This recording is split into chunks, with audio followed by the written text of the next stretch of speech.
Come on, headset.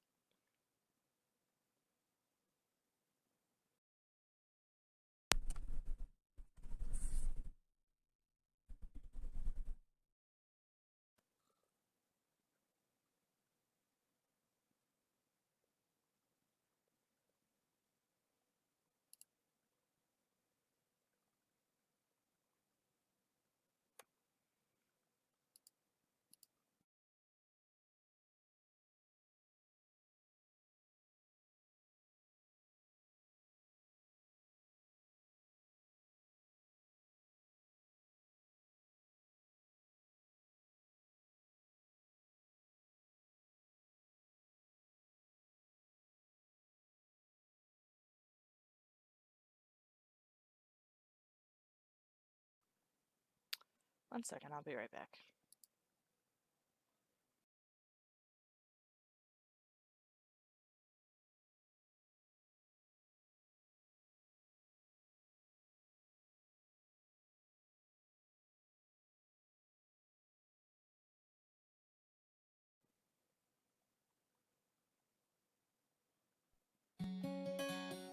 There we go. Now I can hear something.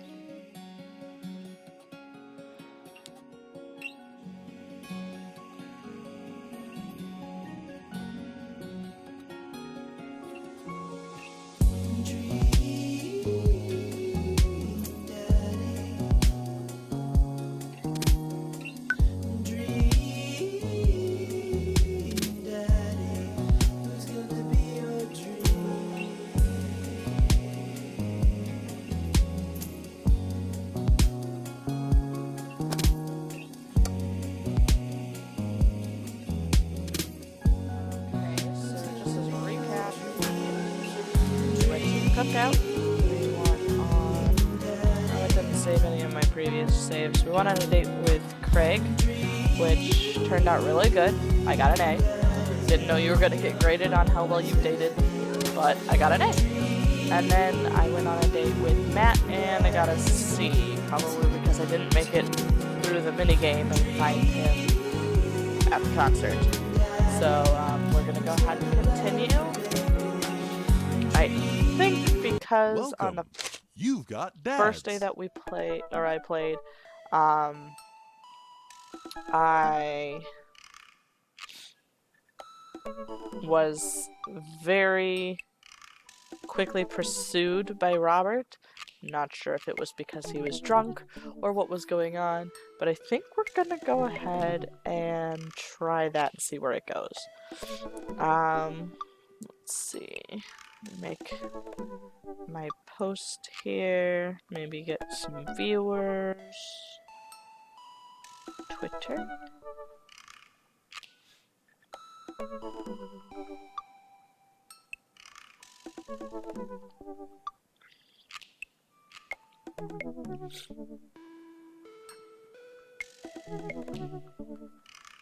Playing hashtag Dream Daddy. Oops.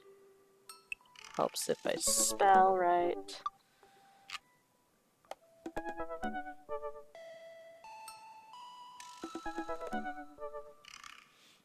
You know what, I'm not going to do it on my phone because it's easier to do it on a computer, so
And we're back. Sorry about that, just had to get that going.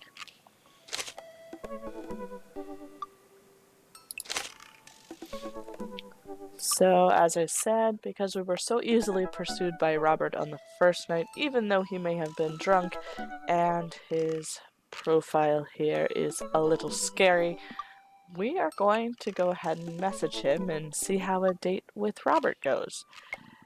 If it doesn't go well, then we will go back and play with Craig.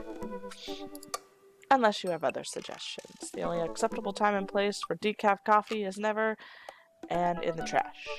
Go ask your mother for tips 56. Liquor before beef, you're in the clear. Dad tip number 55. Practice makes permanent is dad tip number 58.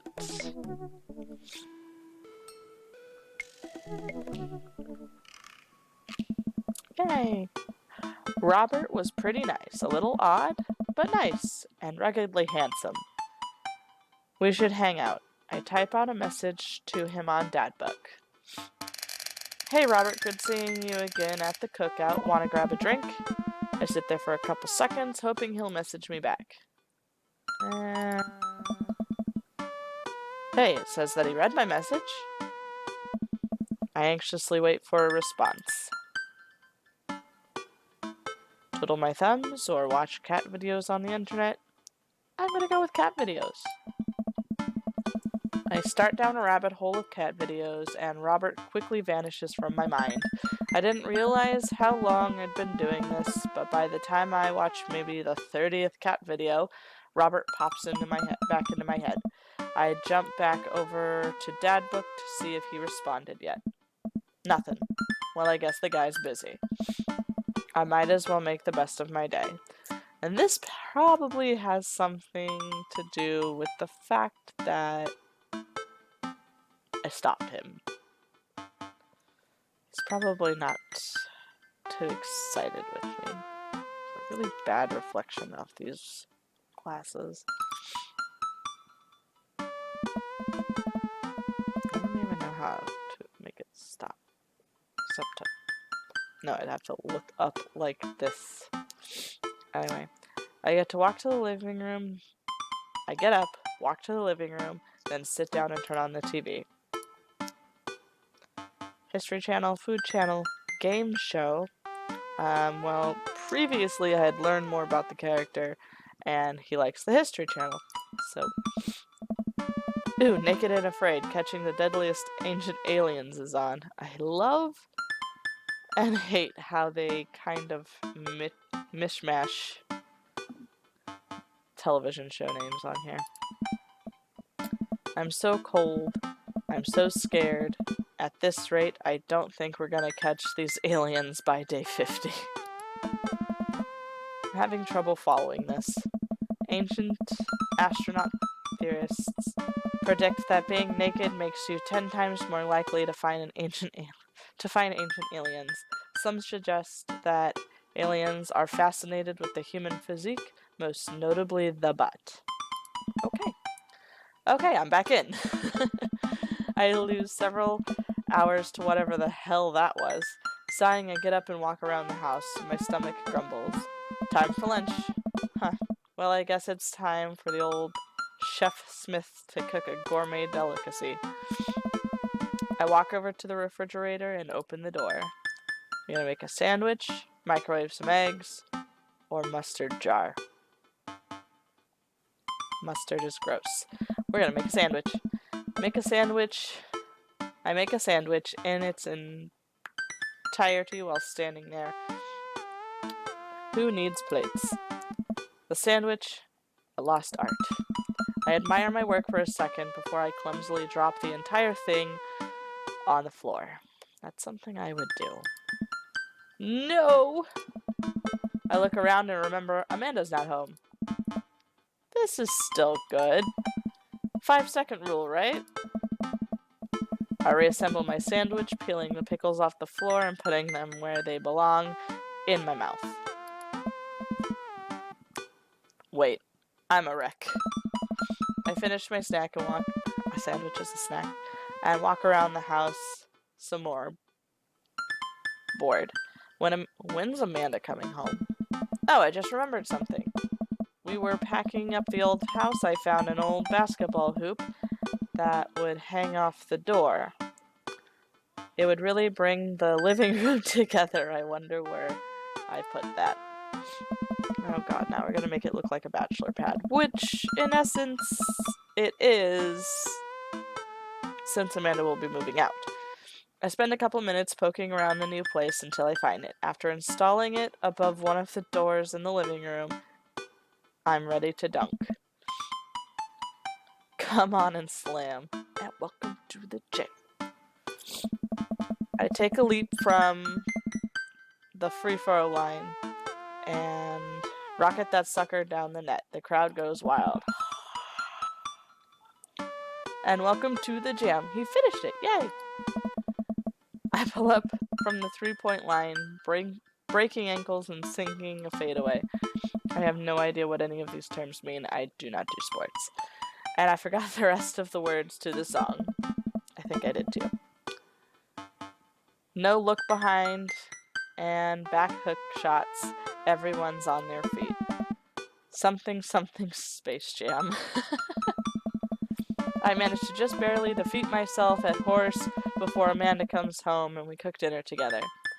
We're proud of ourselves for not even coming close to burning down the house. Afterward, Amanda and I dig into a carton of ice cream over an episode of Chopped Toddler Tournament. Not quite sure about that one.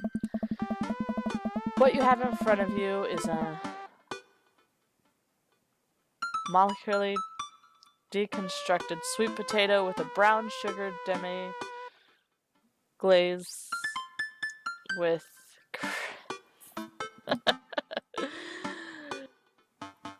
Of course. This is literally a jar of baby food. The toddler immediately bursts into tears. Are we bad people for watching this? Yes. Just then the computer dings. Huh? What's that? Oh, you probably just got a message. Amanda and I walk over to the computer and check Dad Book. It's a message from Robert. You know, that guy we messaged years ago at this point. Making smudges on my glasses. Okay, there we go.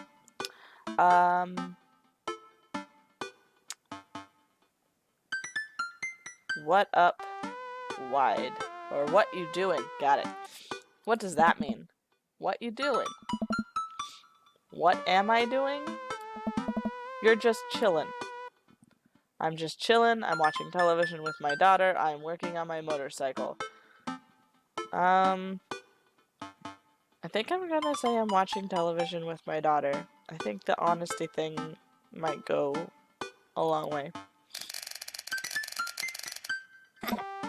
Wow, Dad, pretty square. A couple moments pass by, another message pops up. Wow, now he's on. Yeah! Hey, that means he wants to hang out. I know what that means, Amanda. But it's kinda late. Ah. Come on, Pops, live a little. I am living, with ice cream and traumatized toddlers. Well, it's your life, but I think you have a lot of fun tonight. You are trying to get to know the neighbors better, aren't you? Fine. I type a message back to Robert, asking him for details, and he tells me to meet him at Jim and Kim's. Surprise, surprise. Well, don't wait up for me. I never do. I throw on a nice jacket and run out the door. It's only a short walk to Jim and Kim's, and it's a beautiful night. I walk into the bar and see the usual crowd of barflies drinking beer and watching sports. I spot Robert at the back of the bar and wave hi as I walk over. Hey man, how's it going? Hey buddy. Ahoy there, Skipper. Oh god, not this woman again. Robert and Mary are here. Uh-oh. I brought Mary along, figured we needed a drinking buddy. Oh man, I was excited to get to know Robert a little better. Now I have to deal with this weird married lady making passes at me. Give it a rest, buddy. Don't look so scared, kiddo. We're just having a drink. Yeah, speaking of which, I think it's time for the first round. What do you have it? Beer, something tropical, whiskey straight up. Gonna go with beer. While admirable, I disagree. Robert orders 3 shots of whiskey and passes them to us. I knew he was a whiskey drinker, but my character's a beer drinker, so I went with beer. Well, this wasn't how I expected my night to be going. I have a message.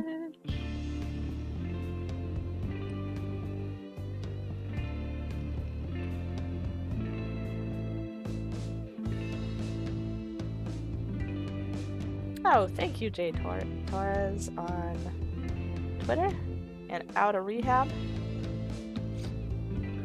Here's to bad decisions and relaxed moral values, fella. What have I gotten myself into? We all knock back the shots. I almost choke on the whiskey and it burns down my throat. Holy hell, that was a kick. I look over at Robert and Mary, who seem like old pros at this. Robert grabs his jacket and throws it on. Let's get marching. What? The night's young, Chief. Come on. We're bar hopping. Oh, alright. We leave the bar and start walking down the street. I still don't know this area of town very well, so I just follow Robert. I wish I could do something about the reflectiveness on my glasses. So, where are we headed?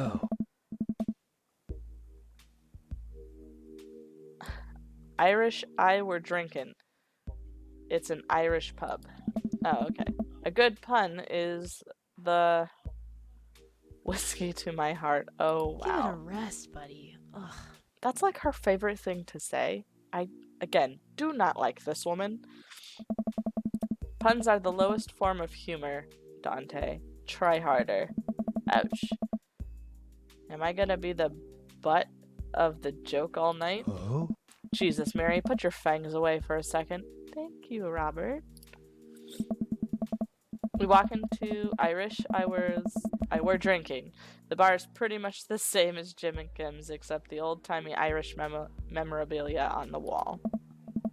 Next round, what are you having?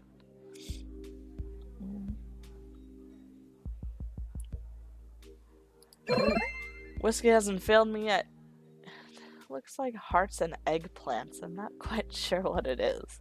Let's do it. But I liked it. Robert orders 3 more glasses of whiskey, and we post up in a garish green booth. Mary slides in and slides up next to Robert, which makes me breathe a sigh of relief. Let's sip this one, why don't we? Suit yourself.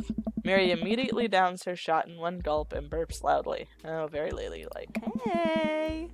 That'll put hair on your chest. Well, you're a lady, you shouldn't want hair on your chest.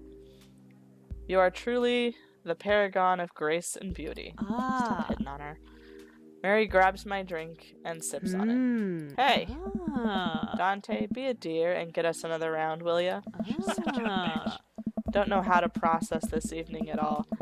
I get up and order another round of drinks from the bartender. As I head back, I see Mary and Robert having a lively conversation.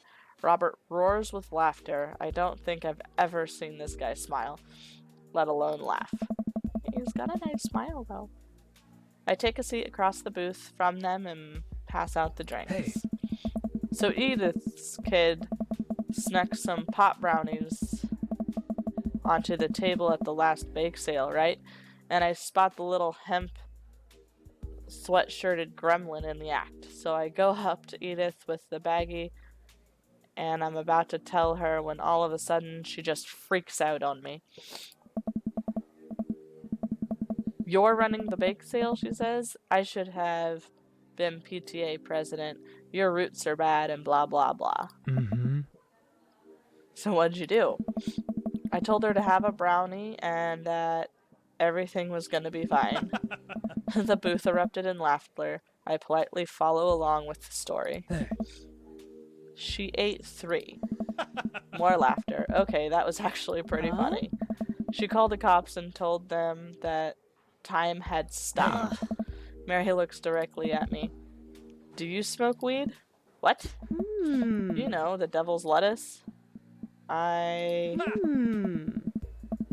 have 2 big fat blunts in my purse right now. Wanna blaze?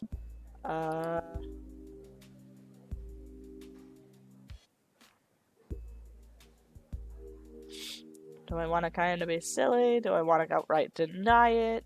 Or... Alright. Just to say this. 2-bit corner boy is gonna drop the dime on me. So you take what you're pushing somewhere else and I'll keep running my business the way I want to run it. What? Remember, you come at the king, you best not miss. Jesus, kid, dial it back. Robert giggles helplessly.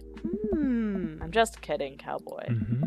Lay off the kid, Mary. He might not be used to your brand of humor. Fine, fine. Hey. We sit around and sip on our drinks, people watching and cracking jokes. After a little bit of time, I begin to warm up to Mary. Her jokes become much funnier and much less scary. That's because I'm getting more drunk. But it seems like she's not going anywhere anytime soon. I just wanted some alone time with Robert. I wonder if he can get her to leave somehow.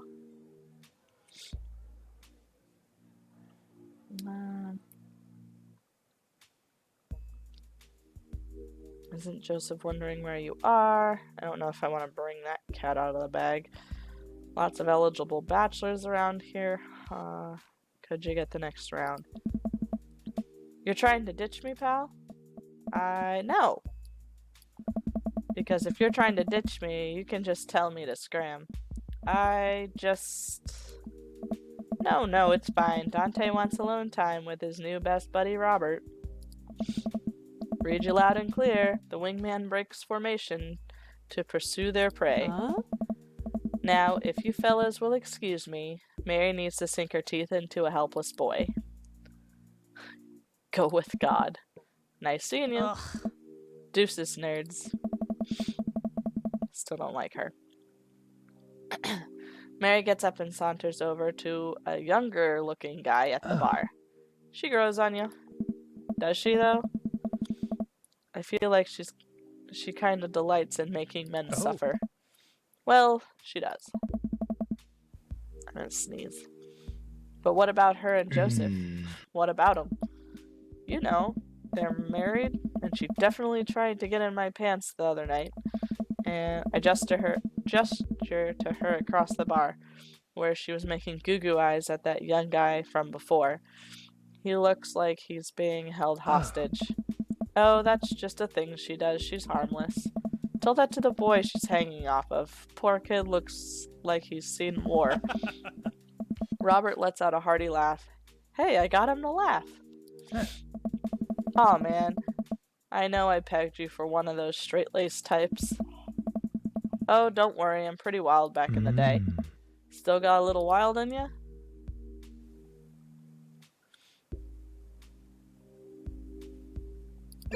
You know it. Oh, he liked that too. I think this date is going pretty well. Robert orders a couple more rounds of shots. I gulp. What am I getting myself into? Think you could go for shot? There's only one way to look cool here. I grab a shot glass closest to me and down it. Robert looks impressed. He takes his shot and knocks it back. That's one. So? What do you even talk about? He's so cool and he's probably hates small talk. So how are you? How are things? Hey. Should wait for the sentence to finish. I hate small talk. Okay.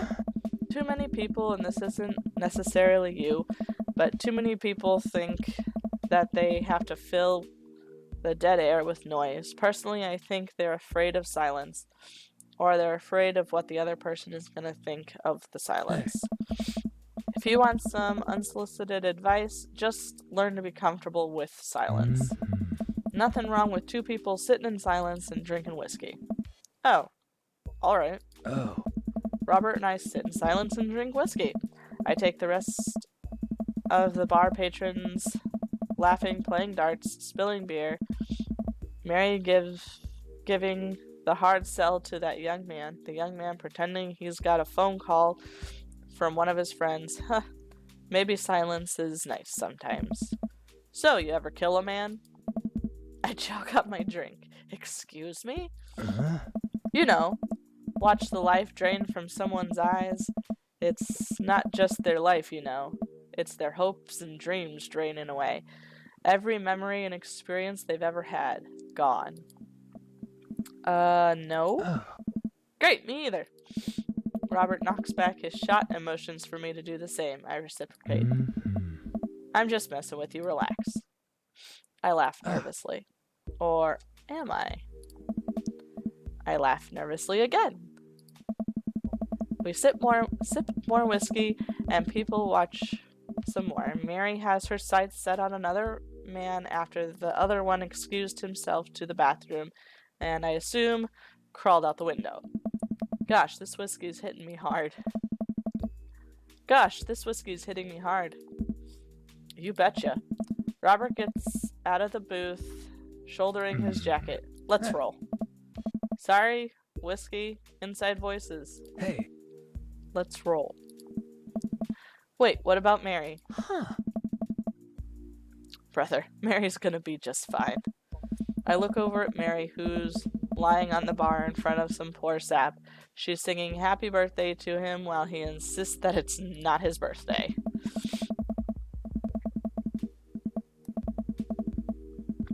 We make our way out of the bar and back onto the street.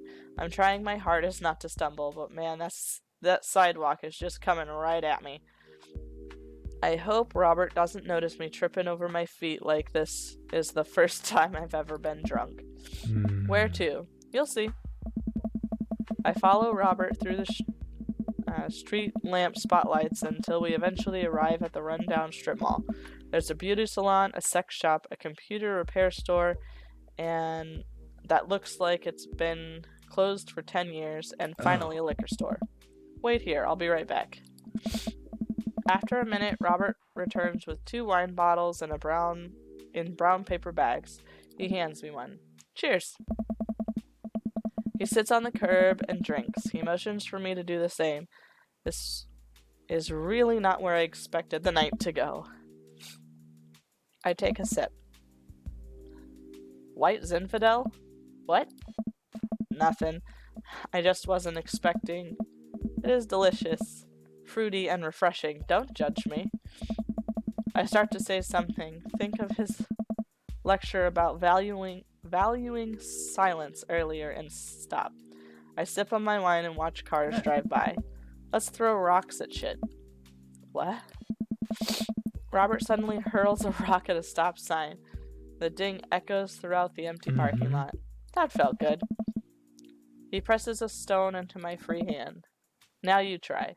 I don't know. Oh. With feeling. I look at the rock in my hand and look at the stop sign. Back at the rock, back at the stop sign. I know what has to be done. I got a problem with authority.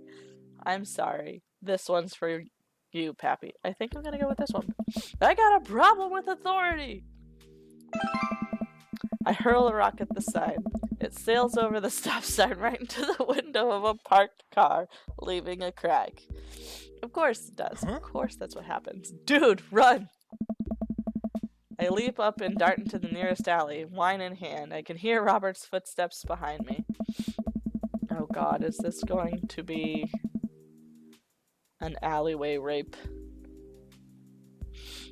After I'm sure I'm far enough away from the cracked window that I'm no longer culpable for this heinous crime, I stop and catch my breath. Maybe we strike rock throwing from the to-do list. Agreed.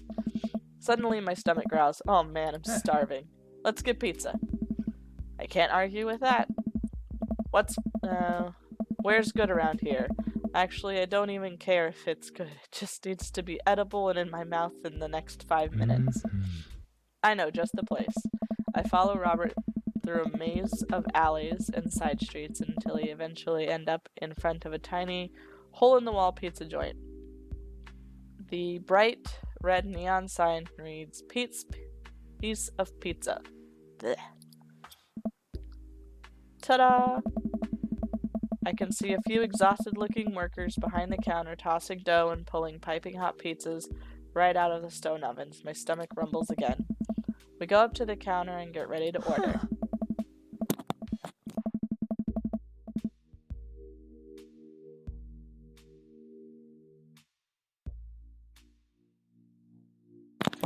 Can I get 2 slices of Hawaiian pizza? Oh wait, Dante, are you cool with pineapple on your pizza, right?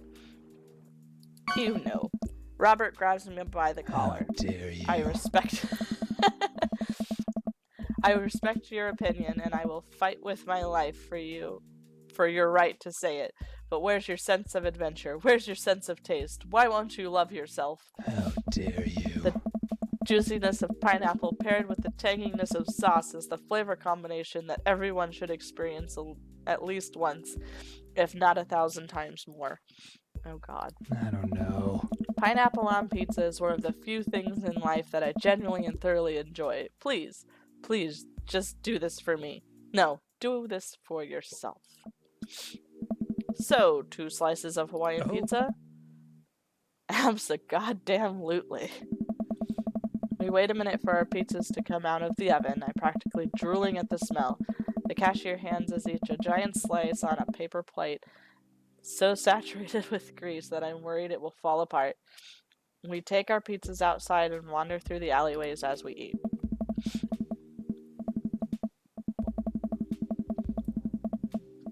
I take a bite of pineapple pizza, and hey, it's actually not that bad. I can't believe I spent so much of my life parading this sort of pizza to all my friends. Maybe I should give pineapple pizza a shot one day.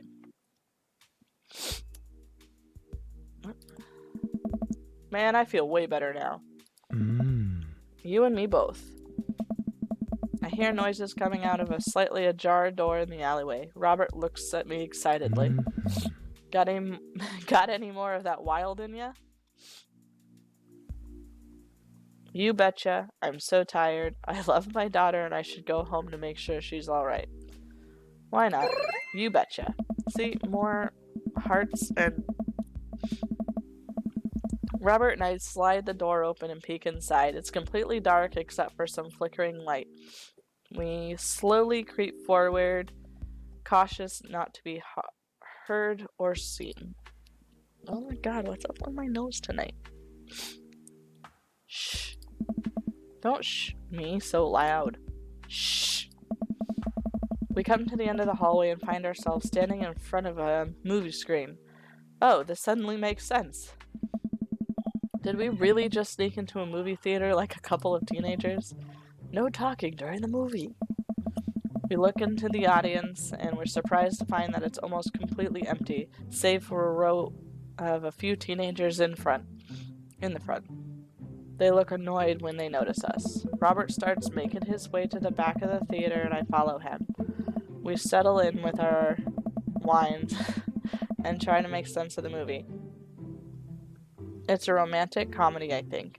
A man is frantically trying to get through New York to find the woman that he's finally realized he's in love with. Kiss already! There's nobody to kiss yet. You want him to kiss the taxi driver? Hell yeah! The kids down the way notice us heckling. One of them speaks up. Hey man, keep it down. You're not watching it anyway. Oh damn, it's Ernest Hemingway, Hugo's kid. Ernest? Hey Ernest, I know you, it's me, your neighbor, hi. Ernest turns back around embarrassed. I turn back to Robert. He kissed anyone yet? Turns out that yes, he did kiss someone.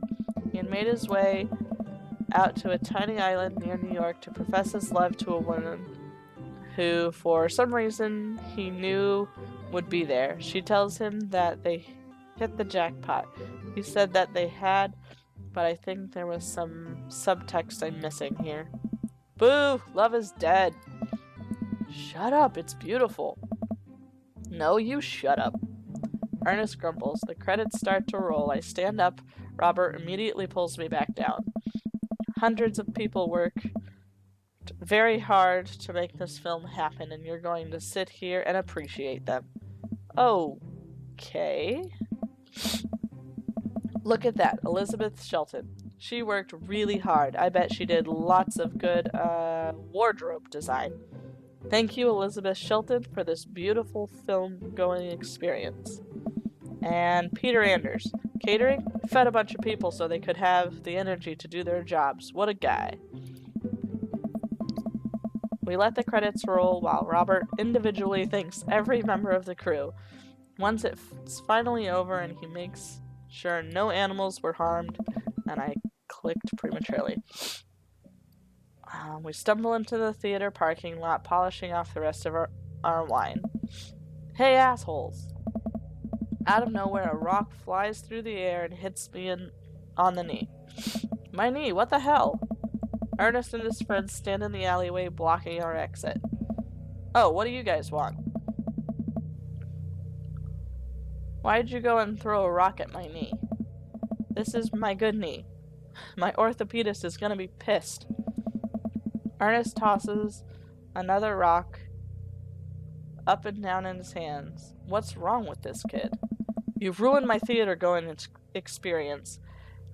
Now you have to pay. You know you're like half my age, kid. Oh, well, I don't have any cash on me right now, and, like, movies got really expensive. Ernest hucks... I think it's supposed to be chucks. Another rock at my other knee. I'm able to jump out of the way, but I didn't properly stretch before physical activity, and I'm probably gonna feel super sore in the morning. We ruined it for you? That movie was pretty crappy in the first place. Hey, you take that back. That was a beautiful love story with really genuine acting. You call that good acting?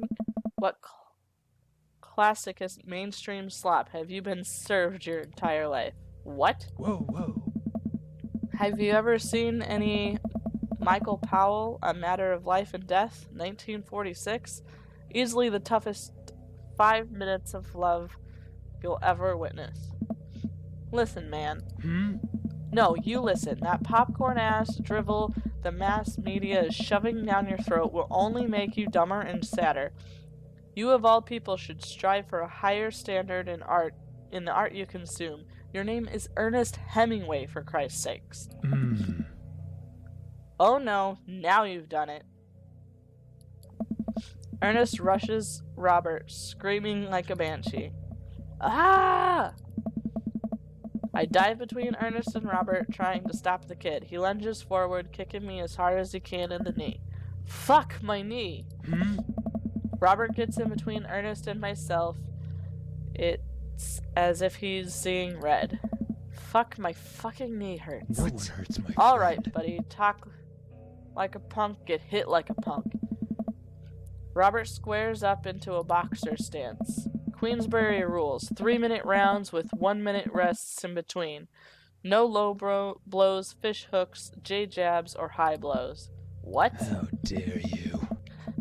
And don't even think about pulling an illegal turnstile. That's an automatic deduction of 3 points. Excuse me? You have to designate a second if you're unable to fulfill your role as main duelist. One of your friends over there looks like he has enough youthful vivacity to handle it. Hey man, I don't want to get dragged into this. That movie sucked. It's too late. You two are bloodbound. If he dies, you die. Sorry, I don't make the rules. Talk to Queensberry. We just gonna go. Ernest and his friends warily back away. Robert calls after them. The Queensberry Association will hear about this and consume better content. Once the teens are safely out of earshot, Robert turns to me. Were you about to actually fight that kid? Are you kidding me? I knew never to hit a child. I would never hit a child. That would be despicable. You throw the rules at them, though. They'll always bolt. Nobody wants a Queensberry sanctioned throwdown. But full disclosure, I made half of that up.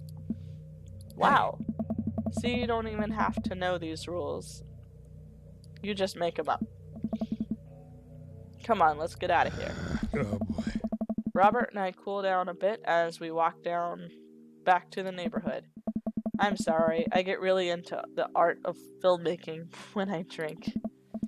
It's okay, I think it's cool how much you like movies. To be honest, I don't know a lot about them myself. Buddy, I got so much to show you. You ever see any Sam Fuller? I haven't. Oh boy. Fuller is cash. Thanks for defending my honor. Thanks for the dinner and a movie. Thanks for the adventure. Adventure is all I got, buddy. Yay. Robert throws an arm around my shoulder and we drunkenly belt out tunes all the way back. We finally get to his doorstep. Oh boy. This was an interesting night. I liked it. A smile forms on his cheeks. A rare sight. Oh boy. Let's hang again soon, yeah? Yeah. I linger there for a second, swaying drunkenly in the night breeze. Robert claps me on the shoulder. Night, bud. He heads back inside and I stumble back home. Okay, let's see how we did. Date complete!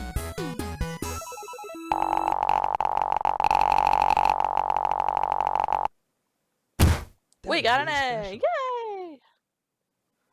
Okay, I'll be right back.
Welcome.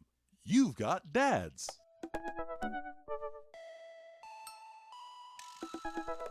Okay, achievement. Knife Dad, 1 of 3. Okay, so because that date went so well... Sorry, I'm sitting on a blanket. I think we're gonna stick between Craig and Robert. Because our date with Matt didn't go so well. Let's see. Ow! Is that the right side? Whatever, I don't care. Just as long as I'm warm.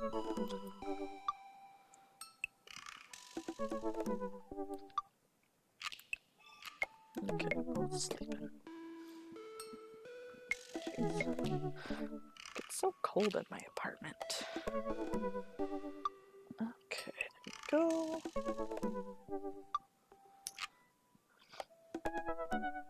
And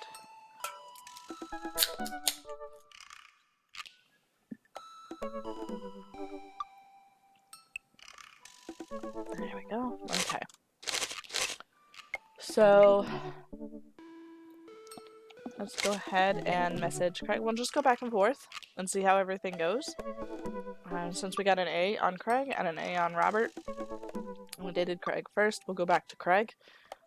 Depending on the score of the next date will depend on if we go on another date with him, or if we're gonna go for the third date with him, or if we're going to go with somebody else. Just kind of I'm gonna say a good way of panning out which ones we date. I don't care. Leave me alone.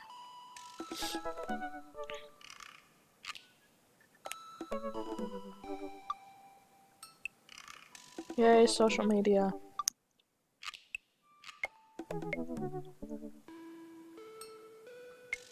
Okay.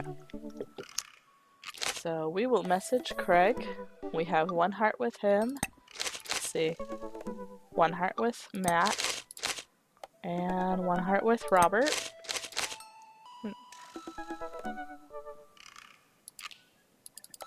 Oh, okay, so you can't, like, look at your score for that first date or anything.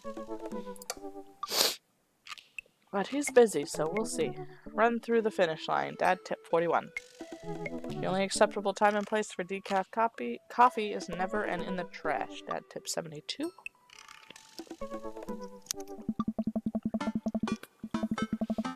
I really want to get some good quality time with Craig. The last time we hung out, he was so busy with the kids and fending off flirty moms that I feel like we barely talked.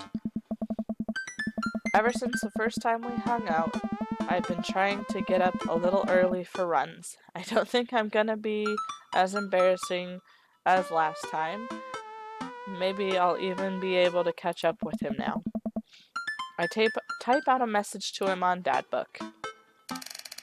Hey man, been training on my run game recently. Ready for round 2? Craig responds almost immediately. I don't know. Oh, he goes, dude, of course, emojis.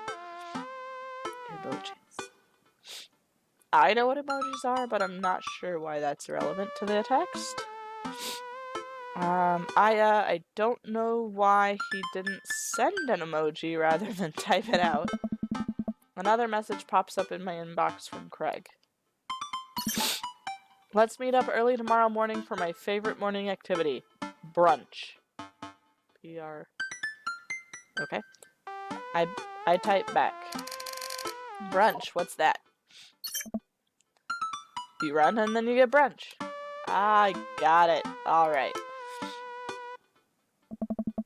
Craig and I agree to a time to meet in the morning, and I have a chance to spend the evening hanging out with Amanda. So, we doing pizza tonight? Again? Can't we do, like, a salad night? What? Dad, are you on a health kick? Not yet. I formed the committee to explain the possibilities of being on a health kick. They haven't returned with their findings. Dad, if you go on a health kick, then I have to go on a health kick by virtue of being under the same roof as you. I don't know if I have the constitution for that.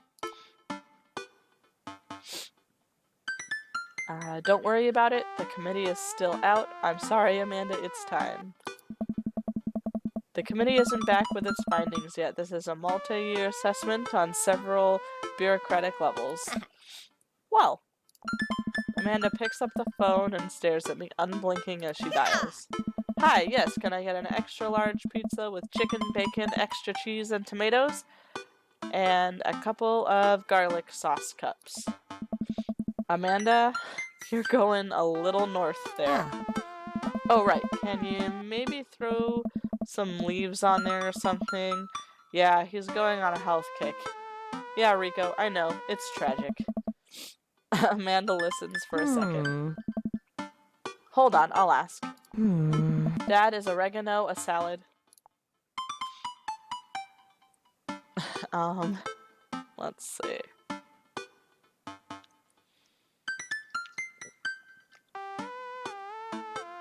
Oh, we're not on a health kick yet. Yeah, Rico, sprinkle some of that on there. Yep, cash is fine. Say hi to the wife and kids for me. Amanda hangs up. Rico says hey. The food gets delivered and we plop down on the couch to eat some za. Just be careful, running is a gateway drug. It's a slippery slope, Dad. First you go on a couple light jogs, and before you know it, you're converting the garage into a home gym and renewing your subscription to some sort of weekly kombucha delivery service. Question. Shoot. What's kombucha? Okay, so if you aren't you aren't too far gone yet. I'm just giving you a hard time, Pops. I'm really happy you're running more and caring about your health. I want to keep you around for as long as possible. Thanks, kiddo. Speaking of which, I'm running with Craig tomorrow. You gonna be able to keep up with him? Hey, probably not. We laugh and eat more pizza that is probably healthy in the name of carbo loading. I call it a night early so that I'm ready for tomorrow. When I first started running in the morning, it was pretty hellish. Now that I'm a few sessions in, it admittedly has become a little easier, despite it's always ending in me dry heaving over a trash can. Is that what the runner's high is? Just dry heaving?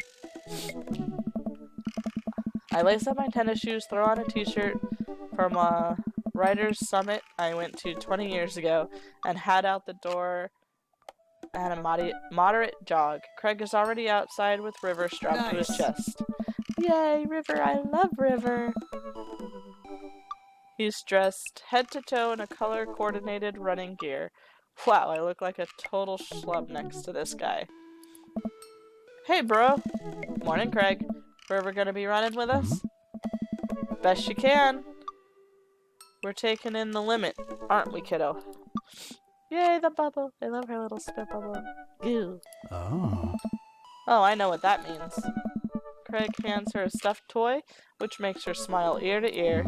Little smile is so cute. That's Arnold the capybara. Sometimes it's the only thing that'll get her to stop crying. Oh, I've been there. Amanda had a stuffed panda that she carried around everywhere. She would have a tantrum if we even tried to wash it. It was gross. So you've been running lately? Every morning for 30 minutes. I'm basically an elite athlete at this point. Ha, well, I'll try and keep up. So where are we headed? I was thinking that we could do a couple of laps around the park.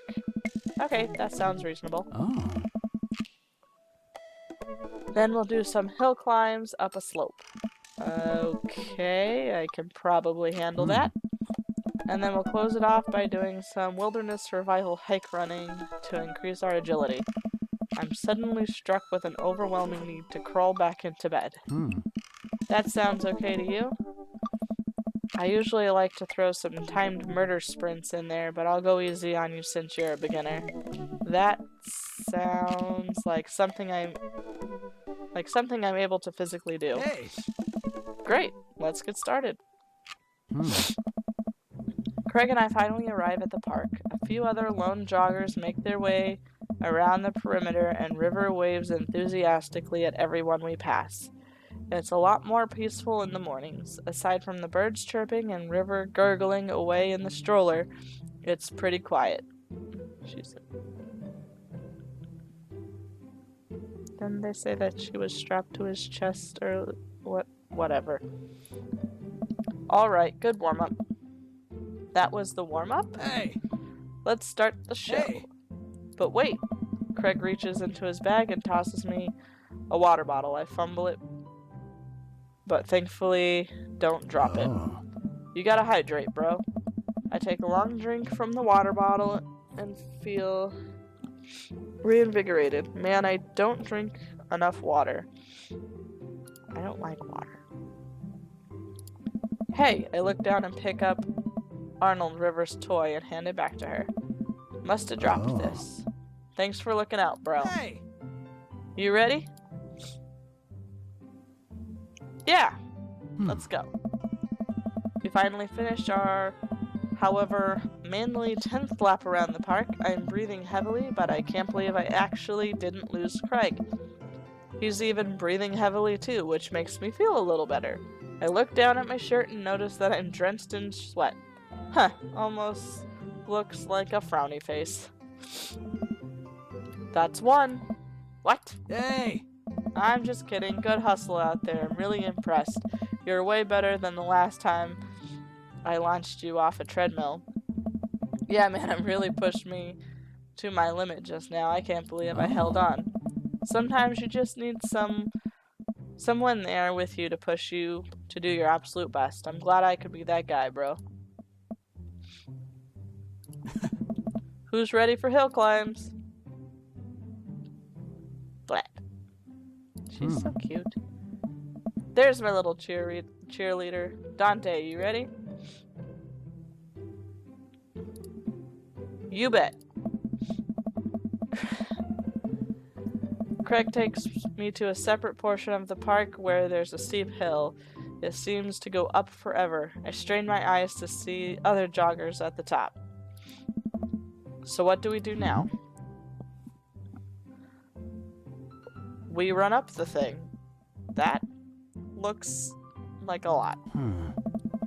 Dante, there's 2 things you need to know about this hill. 1, don't stop running till you get to the top. And 2, Craig points to the top of the hill. That's not the top. Let's do this. Oh. I finally reached the top of the hill after making my way past what I originally thought was the top of the hill. Once there, I hunch over onto my knees and gasp for air. My lungs are like daggers poking my ribs. I can feel my heart in my ears. River's doing raspberries. River, I'm having a moment, please. Whew, boy. Craig looks like he's taken a beating as well. Ha, so he is human. Oh. Dante, put your arms on your head and stretch out your elbows. It'll help you breathe better. I do as Craig says. It feels a little better, but I'm still in agony. And here. Craig tosses me the water bottle again. I hydrate like my life depends on it. Thanks, dude. Hey! Phenomenal work. You feel that lightness in your head? That's the runner's high. Oh, that's it? I thought it was just, dying. Want to take it slow for a bit?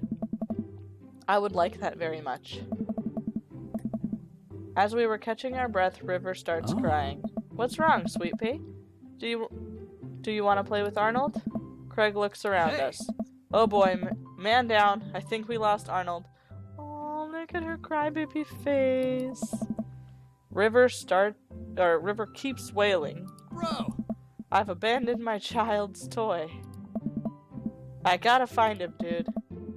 It should be simple, right? We gotta retrace our steps. I remember River last having it down at the bottom of the hill. Craig and I jog down the path, searching high and low for the stuffed capybara, which Craig makes the time to explain to me is a large rodent native to South America.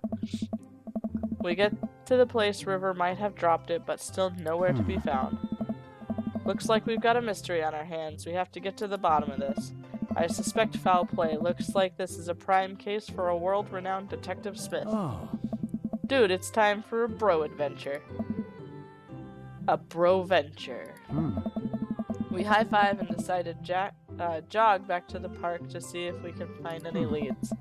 So it looks like there's a couple more places to check and some bros around here that we could interrogate. Sounds good. Nice. Wait, who's good cop and who's bad cop? Think about it for a second. Well, I think that with your stature and overall resilience, you would make a pretty an intimidating bad cop. But on the other hand, you do have an adorable baby strapped to your chest, so that softens the edges a bit. All valid points. I think you would make a great good cop because your congenial attitude and willingness to try new things. But then again, I've seen how you can get when you're too many commercial breaks during a show, so you have a potential to be a scary bad cop. I don't want to have to watch Meet Hell in 3-minute segments with 5 minutes of commercials in between. And they're loud. The commercials are too loud. I just want to watch my shows in peace without people yelling at me to buy their wiper fluid and stuff. Hey! Case in point. Let's play it moment by moment. Oh. Smart. Oh. So, where to, bro detective? To the playground, I think, because maybe a kid picked it up and he's playing with it in the playground. We make our way over to a small playground at the edge of the park. A couple of kids play on the jungle gym while parents watch on nearby benches. Over on one of the benches, I spot a familiar face.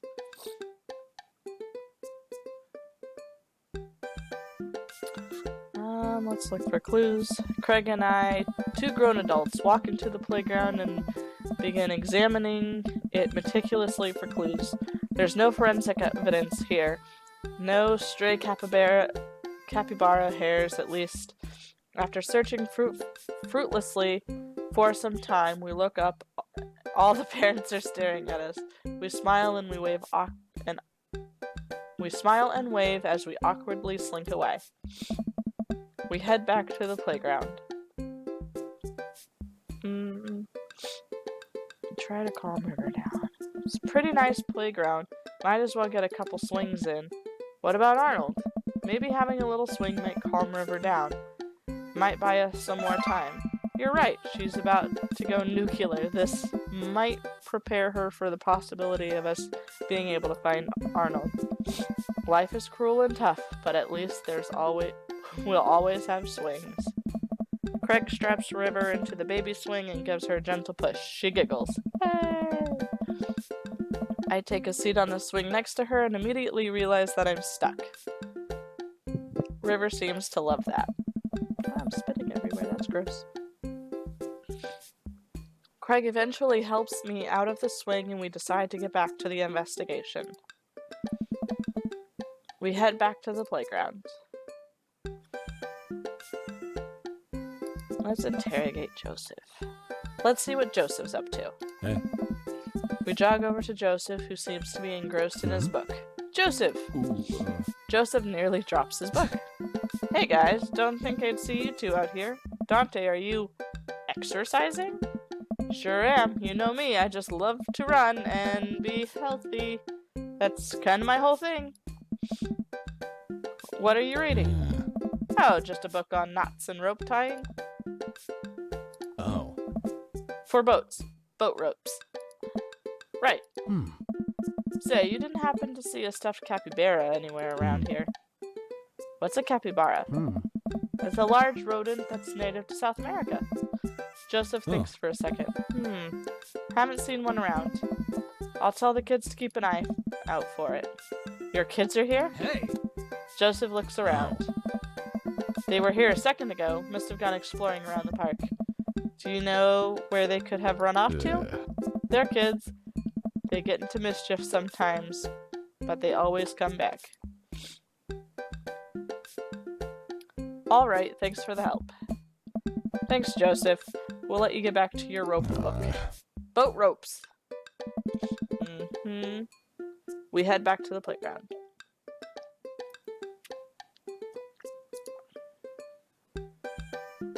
We're gonna move to another part of the park. Where to now, bro? We're gonna go to the field. We wander into the grassy field at the center of the park. There isn't a whole lot to see, but there's a few figures camped out on a blanket, and the grass could hold any number of secrets. Matt and Carmesita look for clues, interrogate River, move to another part of the park. Just go down the line. Let's talk to Matt and his daughter. Carmesita spots us from across the way and waves. She's sitting down with her dad on a sunny green patch of grass. We jog over. Hey, dudes. Hey, it's the first time you get to see Carmesita. Hey, bro. We just sat down for a picnic. Want some snacks? She's cute. Got anything to increase my glycogen reserves? We have apple slices. Oh. Thank you very much, tiny bro. But I should be fine. Hey. You guys working out? Good day for it. Yep, I'm the picture of health and athleticism. Good transition, Dante. Say, you haven't seen a stuffed capybara around here anywhere, have you? What's a capybara? It's a large rodent that's native to South America. Good job, Carmesita. Wait a second, how did you know what a capybara is? You wouldn't happen to have had hands-on experience with one recently, would you? We learned about capybaras in the 4th grade. I think it's more suspicious that you know what a capybara is. Hey, Oh my god, what if I took Arnold? What if I'm the culprit and I just don't remember? I quickly checked my body for any Polaroids I might have kept on my person to remind me of who to trust and who not to trust. I saw Memento once and I'm pretty sure that's how it works. Nothing. But what if that's what I wanted myself to think? No, Dante, don't let them win. I shake off the thought. I saw a couple of squirrels over by the tree, though I don't know if that helps, but if you want to see some cute squirrels, you could definitely check it out. Oh. Thanks for the hot squirrel tip, Carmesita. Hmm? Well, we better get moving. Gotta find the capybara before River has a breakdown. Good luck. Let me get some apples for the road, though. Carmesita hooks me up with some road slices, and we're on our way. I maneuver back to the field. We maneuver back to the field. Okay. Look for clues. We carefully comb through the field of grass and flowers. I can't seem to find much besides a couple of ladybugs and a nickel. While I'm looking, Craig calls out to me from across the field. Dante! Oh, man. I jog over. Craig is kneeling in the grass, inspecting something. I approach with my heart in my throat. I lean over Craig. I see it. This is Arnold's leg. I put my hand over River's eyes, so no one should have been subjected to this senseless violence. Oh God, who or what would do this? Oh, man. I don't know, but I think we might be dealing with something beyond our grasp. I can't look at this anymore. I turn around, trying to wipe the image of the stuffing strewn across the ground from my mind. We're running out of time. We may already be too late. Bag it and tag it. Let's keep moving. We maneuver back to the field. Check out the squirrels. Maybe they did it. Where did the suspect say the squirrels would be again? I think she said the tree. Ah, there they are. Carmencita was telling the truth. These are some rad squirrels. River seems happy. This must have bought us some extra time. We maneuver back to the field. Nice. Wait, let me try this. It's always the culprit you least expect. I get an eye to eye with River, who still looks like she's on the verge of tears. Good cop. Hey, sweetie, believe me, nobody wants to find your capybara more than me, but we need more clues. And I think somewhere in that baby brain of yours, you might have something that'll lead us to the perp. So what do you say, kiddo? Nah. I turn to Craig. We're getting somewhere with this witness.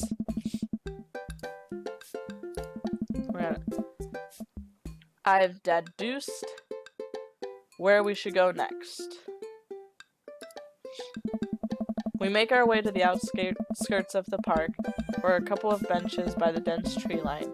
Looks like Robert's here all by himself. This also seems like a perfect place to look for clues. Craig and I search through the outskirts of the woods, hoping to find anything that might lead us to Arnold. There are a couple of cigarettes and empty beer cans scattered around the thicket. This is probably a hot spot for edgy teens to hang out at night and say swears and stuff, but it doesn't look like there was any recent activity that might be capybara related. This might be a dead end, partner bro. We return to the woods. Maybe Robert saw something. We walk over to Robert's bench. Hey, Rob. Don't call me that. Okay. Hi, Robert. Don't call me that either. Okay. Hey, buddy. I don't know. What are you up to? Thinking. This is my thinking bench. I have to get a solid 2 or 3 hours of brooding in per day. Filling quotas. Have you by any chance seen a small stuffed capybara around? A capybara is a large rodent native to South America, I know.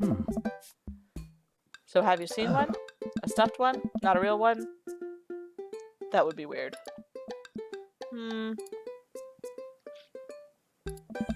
Alright, Robert. We've been nice. Help us out or I'm gonna go off, learn how to fight, and then come back here and kick your ass. You learning how to fight? Please. Well, fine. If you don't tell us what we want to hear, I'm gonna spoil the season finale of Long Haul Paranormal Ice Road Ghost Truckers. You're bluffing. My buddy here doesn't play by the rules. Dante will do it. Caleb and Flint crash into a haunted... Excuse me? Stop, you monster! Hey. Robert sighs. I haven't seen any goddamn capybara, okay? Damn. We return to the woods.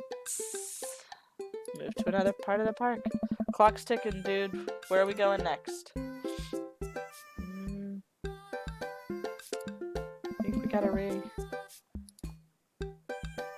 There's nothing to do here. I'm starting to put the pieces of this case together, or I have indigestion. We better keep moving. We head back to the playground.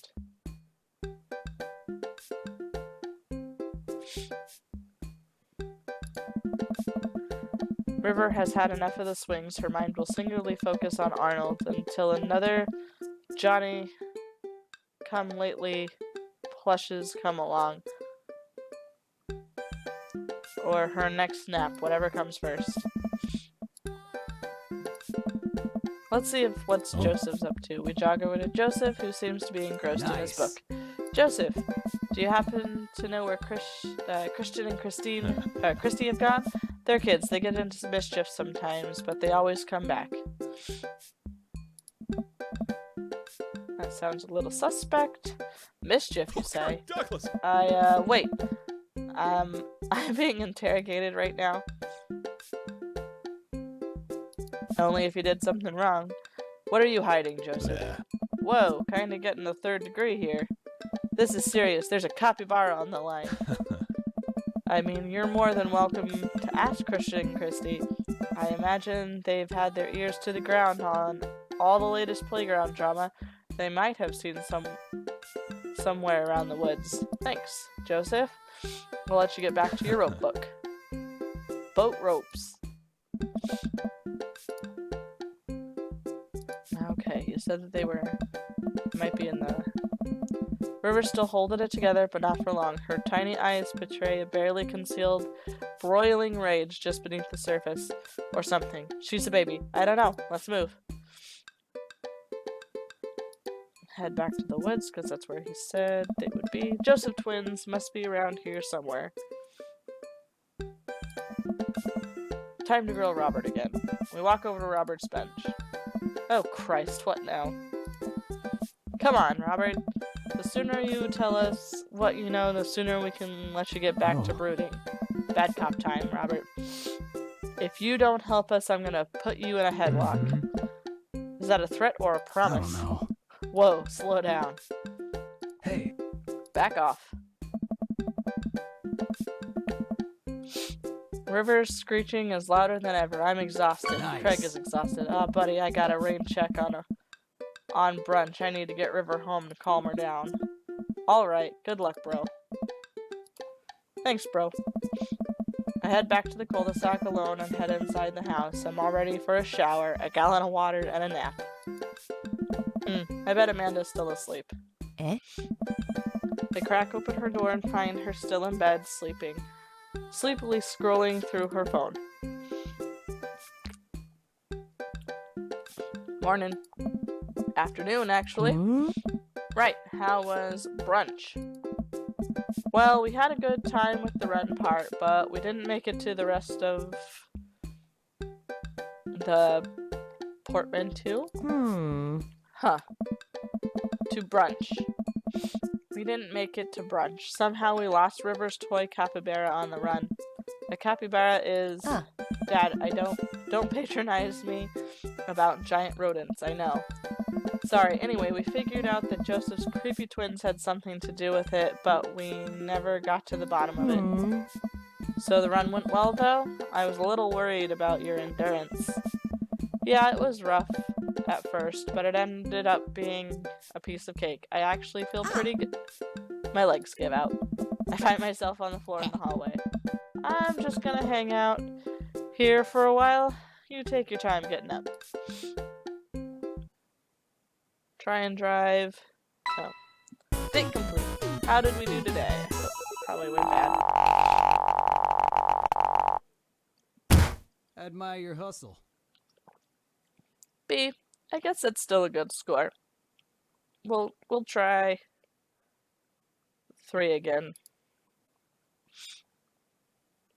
Achievement progress. Keg stand champion. 2 out of 3. Well, it's been a long day. Just about to pack it in after a few bites of ice cream from the freezer. I turn off all the lights and walk down the hallway to my room. I wonder if Amanda's still awake. That kid needs some sleep. As I pass her room, I can hear a faint sound, but can't quite make out what it is. I get closer. Is she crying? I knock gently on the door. Hey, Amanda? The crying immediately stops. Not right now. Her voice sounds strained. She sniffles. I need to make sure she's okay. I open the door. Oh. In the dark, I can see Amanda's outline in the middle of her bed, knees hugged against her body. Is everything okay? I don't want to talk about it. Did something happen? No, nothing's happened. Go away. Something must have happened. Amanda? Get out. Okay. I quickly leave her room and shut the door behind me. Once the door closes, I hear her cry again. Wow. What has her so upset? She seemed fine earlier. She's usually so open with me. Did I do something wrong? Is she mad at me? I guess if she wasn't before, she definitely is now. I can't even remember the last time she snapped at me like that. I have a hard time falling asleep, but when I finally do, I'm still thinking about Amanda. After a long night of very little sleep, I roll out of bed and make myself a pot of coffee. Amanda should be up for school soon. Maybe she'll be willing to talk about whatever's bothering her. About 10 minutes before she's supposed to leave, Amanda comes out of her room and makes a beeline for the freezer. Morning, Amanda. Morning. She drops a frozen waffle into the toaster and slams the freezer door. She won't look at me. Yikes. So, anything big going on at school today? No. Okay. Do you need a ride to school? No. Want some coffee? Amanda pulls the toaster lever up and takes her freezer-burned waffle out before it's finished cooking. I have to go. Amanda picks her bag and storms out. Oh, okay. I haven't seen her act like this in a long time. It's usually short-lived, but it always hurts. Hopefully this blows over and things are back to normal soon. I sit back at the kitchen table and look at the picture of Amanda I have hanging on the wall. In it, I'm teaching her how to ride a bike. Her face is a mixture of excitement and pure, unadulterated fear. I remember how determined she was. Every time she would fall off and scrape her knees, she would get up and try again. Finally, I had to stop her because she was bleeding everywhere, and she started to cry because she didn't think she needed bandages and wanted to keep trying. As I put the bike away, she just stood in the middle of the street and screamed. Then I took her for ice cream, and it was like nothing ever happened. After giving it a bit of thought, I decide that if I force her to talk about it, I'm only going to make things worse. But I have an idea. I start rummaging around for ingredients. I hear Amanda walk in the door. Instead of heading for the kitchen like she usually does, she makes the beeline to her room. She's clearly trying to avoid me. Hey, Pumpkin. What? Can you come here for a sec? There's a moment of silence. Yeah. I wanted to say sorry about last night. I'm just worried about you, kiddo. I get scared when I know something's wrong, and I get even more scared when I feel like I can't do anything about it. Dad, So just whatever it is, and you don't have to tell me if you don't want to, but whatever it is, just know that you have a dad in your corner who wants you to be happy. Ah. Honey, you know I'm bad with words, so I'm hoping I could speak a language we both understand. I pulled a cake out of the refrigerator and placed it on the table. Hopefully the frosting has set by now. Ta-da! Dad?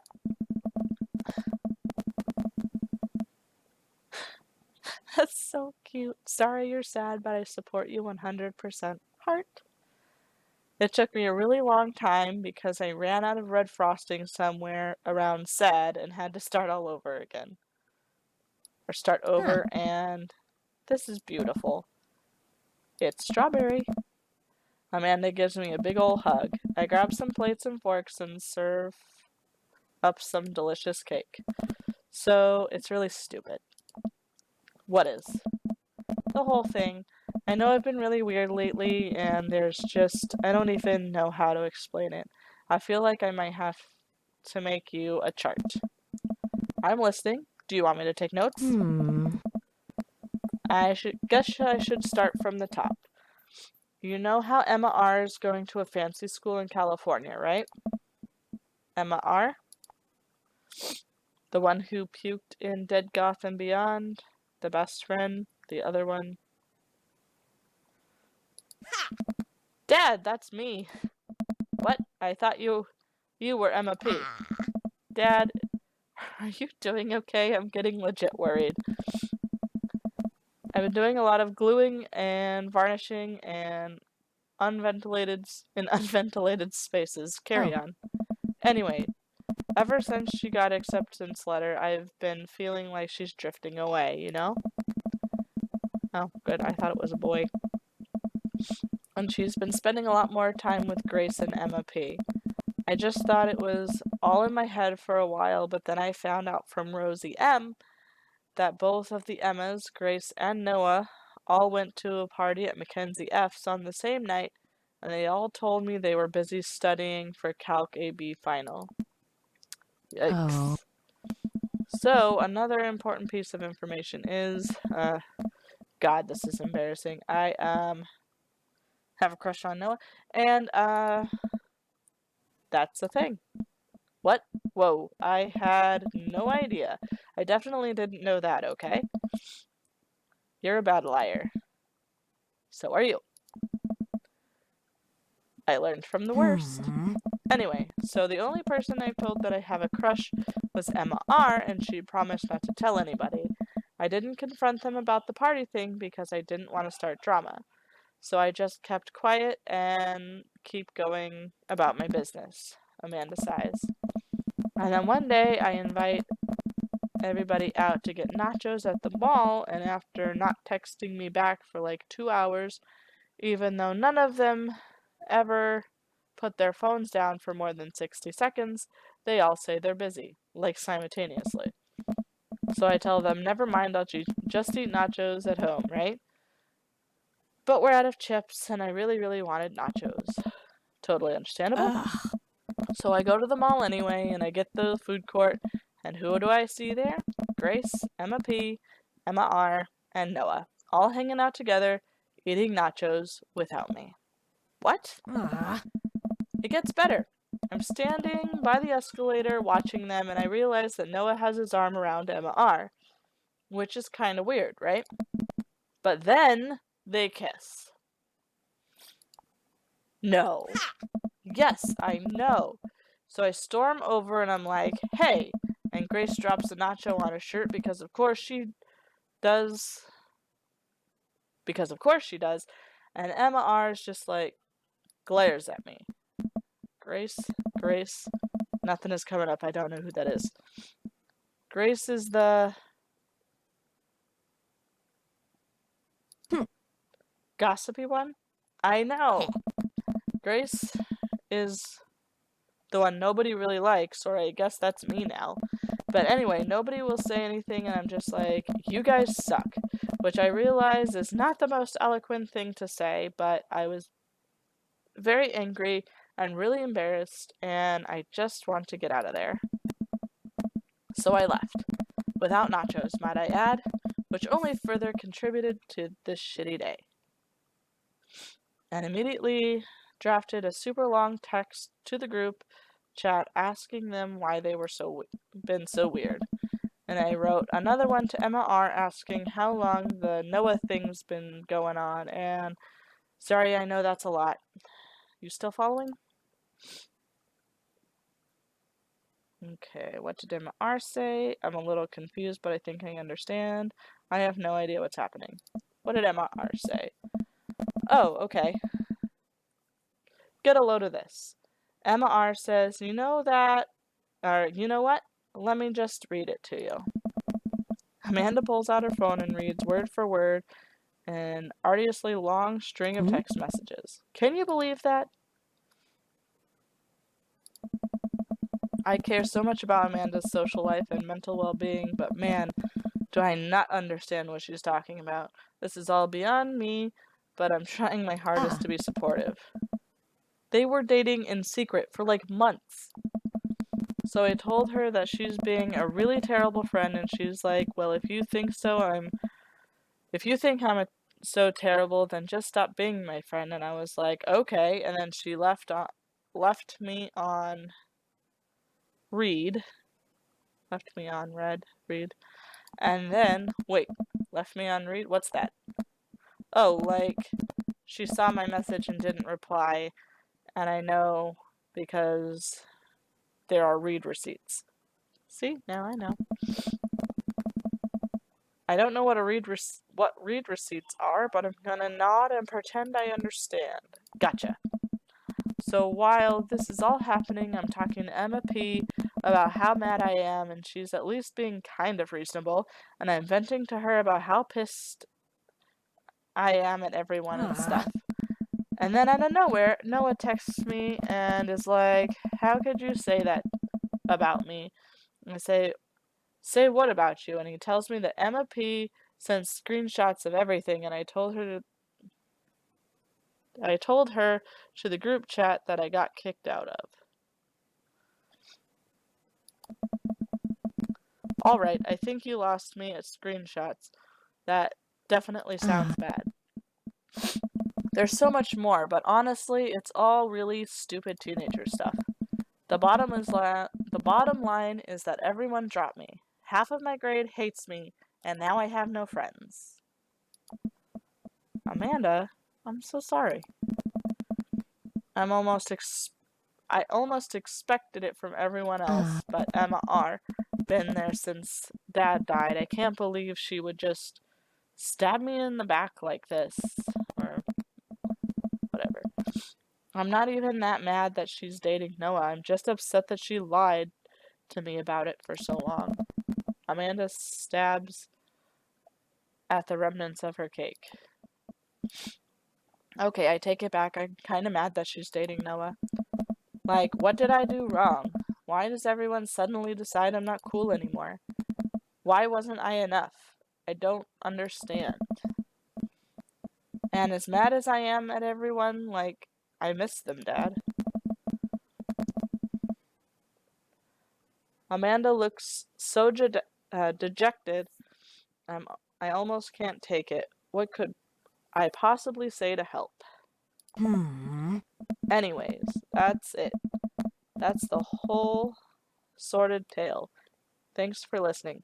Tune in next week for more hot gossip. Wow. I know, it's pretty dumb. It's kind of dumb. Yeah, that all sounds pretty dumb. But that means that there's no need to be upset, kiddo. I give her a reassuring pat on the back. You're young. In a few years, none of this is gonna matter. You're fine. Yeah, thanks, I guess. Amanda gets up. Thanks for the cake. She goes to her room and doesn't slam the door. but it's definitely not a very gentle door close. Did I mess that up? Don't use metal utensils on Welcome. non-stick. You've got dads. Okay, so we've had 2 dates with Craig. 1A, 1B. 1 date with Matt, not successful, we got a C. And 1 date with Robert, and we got an A. So, we're gonna go ahead and try the next date with Robert and see how it goes.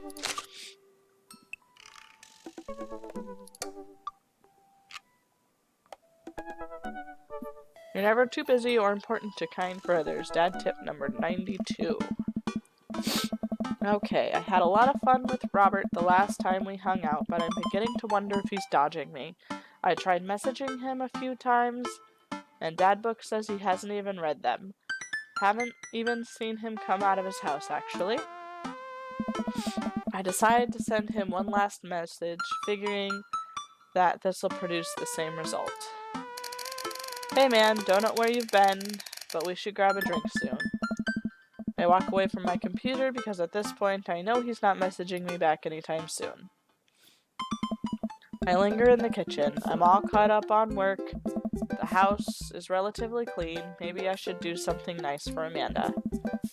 I'll bake her favorite pie. I root through the pantry and pull out the ingredients. This is an old family recipe that I used to make with my grandmother when I was a kid. I lost the actual recipe card a long time ago, but I think I'll be able to remember how to bake it. I start mixing the ingredients together for the crust until I get a nice dough. I throw some cherries into a saucepan to make the filling. Normally I don't like to multitask in the kitchen, but this cherry pie is a piece of cake. Pie. It's a piece of pie. I'm making a pie. Aw man, I can never remember what temperature you're supposed to set the oven at. I'm pretty sure it's 375, but I could be wrong. Who am I kidding? I'm never wrong when it comes to this pie. My special twist on my grandmother's recipe includes a secret ingredient that not even Amanda knows about. I really make the cherries extra flavor. It really makes the cherries extra flavorful. God, why can't I remember what the secret ingredient is? More cherries, salt, almond extract. Let's go with almond extract. Oh, it's almond extract, duh.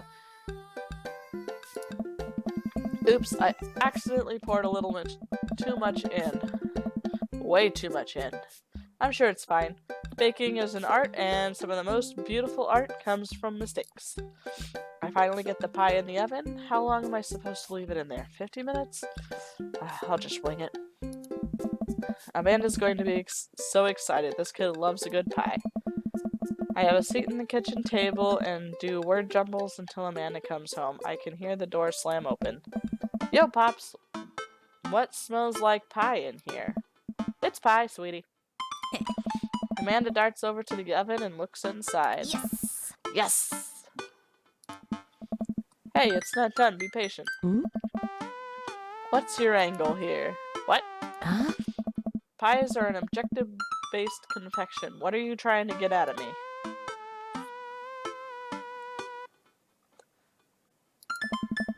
Amanda, I have terrible news for you. I'm actually a pro skateboarder and an aspiring astronaut and bank robber.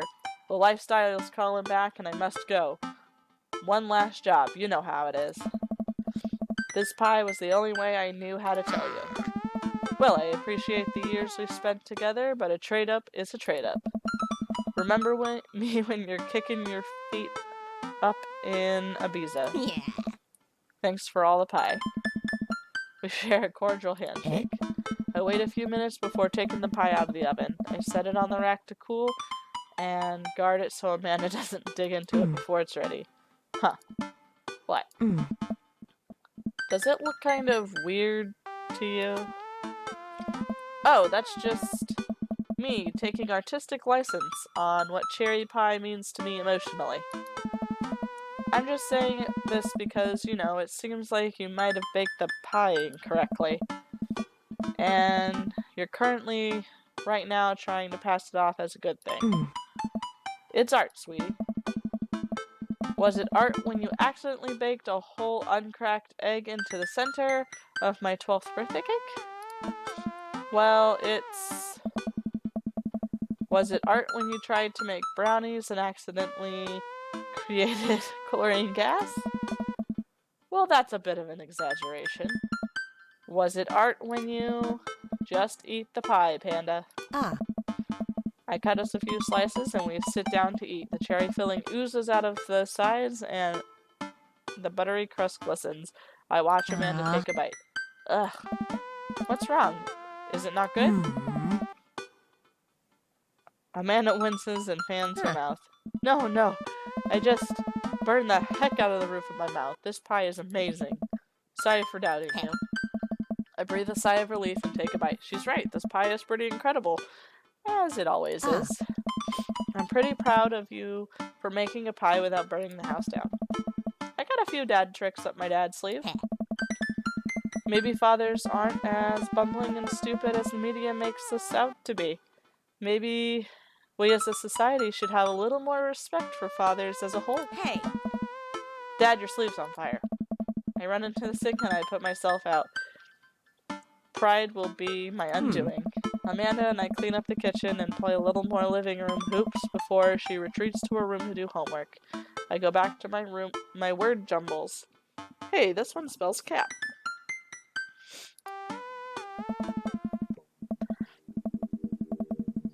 The rest of the evening trickles by. We eat dinner, I help Amanda with one of her scholarship applications, and we both start getting ready for bed. Sorry.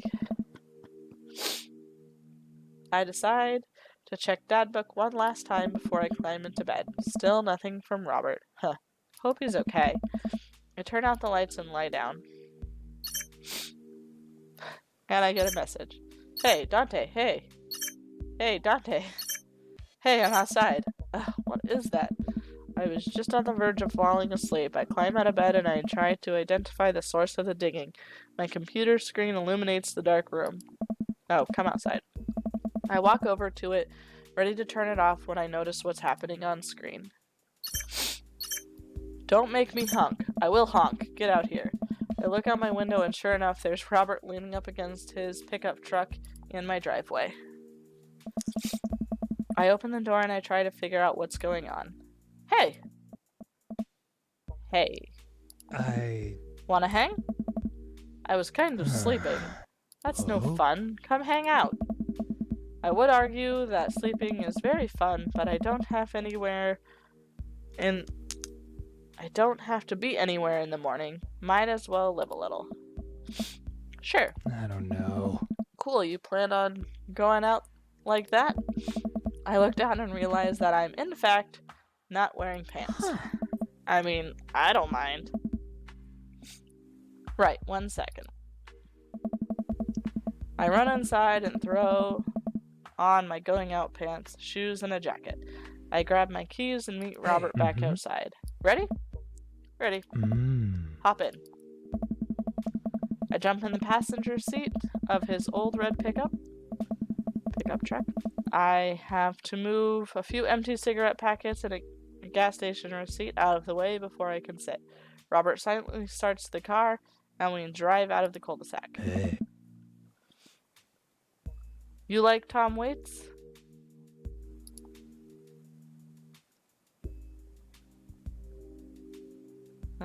I love Tom Waits. Tom who? Hoist that rag, baby. Oh, yay. I love... Before I can answer, Robert turns up the radio. Yep, that's Tom Waits, all right. He lights a cigarette and cracks the window. We drive together in silence. So, where are we going? Robert doesn't respond. Robert? Oh, I heard you. He still doesn't answer my question. I look out the window and notice that Robert's taking us to the highway. I twiddle my thumbs. Well, whatever I've gotten myself into, it looks like I'm in it for the night. I settle into my seat and watch streetlights pass by. I glance over at Robert, who's driving intently. He looks tired, and as he always does, but there's something a bit more there that I just can't place. Are you okay? Just peachy. Stop looking so nervous. I'm not nervous. I'm a little nervous. Oh. Just hang on, we're almost there. Almost where? I have no idea where we are. I think we're moving at a slight incline, but I'm not so sure. We eventually come to a stop. Robert gets out of the car and I sit for a second, unsure if he wants me to get out too. What are you waiting for? I hastily exit the car. Robert sits on the bed of his truck and pats the space next to him. I sit down and take in the view. We're on a hill overlooking the city skyline against the bay. The cool night air rustles some trees near us as lights blink in the distance. Off to the side, I can see the entrance of the dense forest. Man, it's all so gorgeous. This is where I come to masturbate. What? Oh. I'm kidding. What's wrong with Hey. you? It's a little spot where I come to think. Huh. It's nice.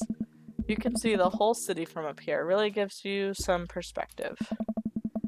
Robert reaches behind him and pulls something out from under his jacket. It glints in the moonlight, and I suddenly realize what it is. Oh shit, it's a knife. Oh. Please don't stab me. Robert reaches into his pockets and pulls out a small piece of wood. Please don't stab me with that either. Hey. Robert takes the knife to the piece of wood and starts carving at it. Oh, I breathe a very audible sigh of relief as Robert looks at me sideways. Did you think I was gonna stab you just now? What? No. Hate to break it to you, but I did, in fact, bring you out here to harvest your organs. We're gonna play along. Yeah, well, you think you caught me in your trap, but I knew. For years, I've been putting the most vile junk food in my body in preparation for this day. Come at me, friend, and reap what you will. Oh. 2 steps ahead of you at all times. That's how I operate. Ha! Nothing gets past you, huh? Hey. Robert reaches into his pocket and pulls out a folding knife that he opens and he hands me. I'm gonna warn you, the last guy I had a knife fight with lost 3 fingers because he didn't know the 8 basic rules of knife fighting. You're familiar, correct? I honestly can't tell when you're kidding. So many levels of irony deep that I've forgotten what humor is. He and I laugh. Have you ever whittled before? Considering I'm not a grandpa, no. Oh. What do you mean by that? Well, I just thought you would have a block of wood shipped to you along with your first Social Security check. Dante, I'll have you know that whittling is a time-honored tradition enjoyed by both young and old alike. That you're dismissing it before you even tried it speaks volumes about your character. However, because I've gotten to know you for some time and have come to think of you as a friend, I'm willing to attribute it to the ignorance instead of malice. What am I trying to say? Go get that stick. Robert motions to a good-looking stick on the ground. Perfect for potential whittling. I pick it up. The most important thing to remember while whittling is to cut with the grain, not against it. If you cut against the grain, the wood is going to splinter. Isn't the most important thing safety? No. Getting hurt comes with the territory. Look at my damn hands. I look at his damn hands. They're calloused and covered in little white scars. They're very nice hands. You can't make a stick omelet without breaking a few hand eggs. Ugh. While I'm distracted, the knife slices into my thumb. Blood gushes all over the little wooden carving. Robert is lost in carving and doesn't notice me bleeding everywhere. Robert still doesn't notice. Robert, I'm dying. I'm bleeding to death. Robert finally looks over. He reaches into his jacket. Jesus, how much stuff does this guy keep in there? He pulls out a red bandana and wraps it around my thumb. Hold tight. He hops off the truck and I can hear him rummaging around in his car. He comes back a moment later with a well-stocked first aid kit. Robert carefully wipes all the blood from my hand and swipes a big antiseptic and a bit of antiseptic into the cat. With surprising gentleness, he places a bit of gauze on the wound and wraps it all up. You okay? Yeah, I'm good. He hands me what's left of the tube of antiseptic. Make sure to keep that cut clean. It's oddly touching and a little sexy. I guess I'm a real whittler now. That you are. Be careful, though. They're attracted to the smell of blood. Wait, what? What's attracted to the smell of blood? Cryptids. Tons of them out here, you know? Cryptids. Like Mothman and stuff? Mothman is bullshit, but yeah. This town's a hotbed for cryptozoological occurrences. You're joking. Oh, how I wish I were. I'm a skeptic myself, or at least I thought I was. There are things in these woods that can't possibly comprehend. I think about my entire time in the city. Aside from the occasional stray coyote, I don't think it's too bad. You ever hear of the Dover Ghost? I don't think so. Hey. Well, let me tell you a story. Oh. I was out in the woods here on a weekend camping trip with Betsy. You don't know Betsy, but she's a big pup. Pit bull. Real intimidating. I feel safe around here. First night goes without an incident, and I get some solitude. Betsy gets to pee wherever she wants. All good stuff. Second day, I get the idea that into my head that I can hike deeper into the woods. Probably against my better judgment, but hey, we're all having a good, fun camping trip, right? So me and Betsy start marching in the morning. Really? It gets a little late and we set up camp, but it's different this night. Real quiet. I can hear the birds and the crickets, squirrels, nothing. I can't hear birds, the crickets, squirrels, nothing. Dead silent. Then it happens. I hear the most unholy growl I've ever heard in my life, right outside my tent. Me and Betsy, we go to investigate. We look around the clearing. Nobody's there. But there's this feeling. Not sure if I can quite describe it. I know someone, something is watching us. Betsy, though, she's scared. Never seen her like that. When she's scared, I know that I should be too. And then I see it in the distance. A man, but if something that didn't know what a man was supposed to look like made it. It just looked wrong. Big, arms too long for its body, black eyes. It just stood there and stared at me. Then it disappears. I hear one yelp from Betsy, and I turn around to check on her, but she's gone. Into thin air. I didn't sleep at all in my tent that night, and I don't think I've ever slept right since. You're lying. Okay, you're full of shit. Oh, you like my answer.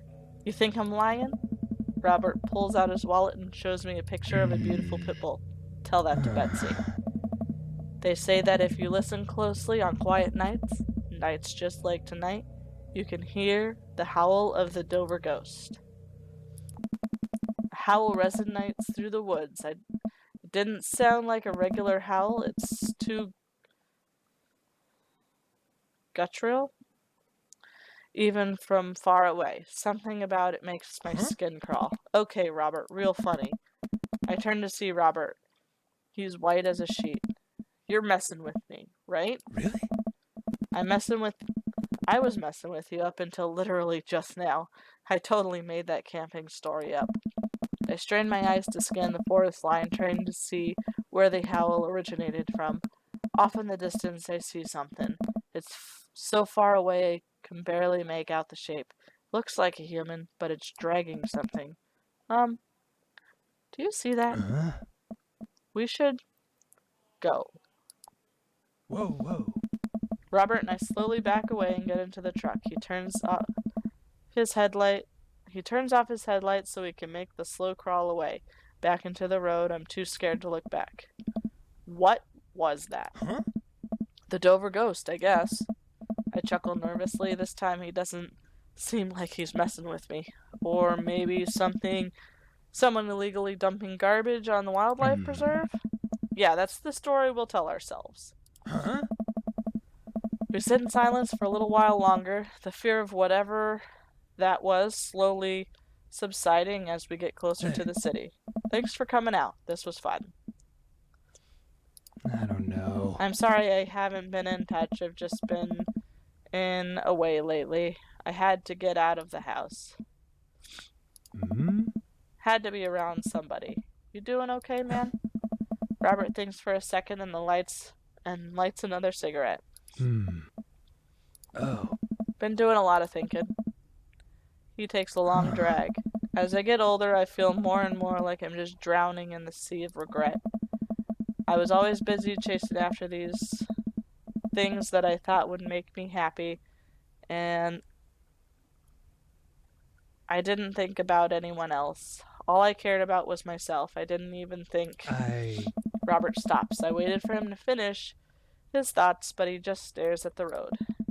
Maybe I'm just built like this. Oh. Or maybe I do it to myself. Maybe it's my own choice that I'm unhappy because I am. I try to think of something to say. I remember all of the times in my life when I've been sad, and there's a great many of them. But there's always a light at the end of the tunnel, something I've held on to that kept me going. But there's something so resigned about the way Robert's talking. I'm glad you told me. It must have taken a lot for you to want to tell somebody this. Oh. You're a mysterious guy, Robert. You don't have to be. Do you ever wish you were a better father? I think about it for a second. All the time. You can read all the parenting books you want, but nothing will ever prepare you for raising a child. There's so much stuff I regret or wish that I could have done better, but I don't have the answers. I don't know if anyone does. It's funny. I look at you and your relationship with your daughter, and it seems perfect. It isn't. Oh? At least you're there for her. I stare out of the window at a blur of passing trees. I hope I'm a better father to my kid than my dad was to me. What did your dad do? It's more about what he didn't do. He was quiet, stoic, didn't think he ever once told me that he loved me. He cared more about his work than he did about me or my mom. I don't know. Do you hate him? No, I used to. But after I became a parent, I just kind of feel bad for him. He missed out on my whole childhood. When I think about all of the happiest moments in my life, they're all with Amanda and Alex, and he just wasn't there. It hurt like hell when I had to leave him to die in the Belarusian prison. Huh? What? I turn and smile at him. No, he retired in Florida with my mom. We go there every Christmas. We both break into laughter. He pats me on the shoulder. We drive the rest of the way in silence, listening to the radio and watching the bright lights as the city grow bigger. Robert drops me off at my place.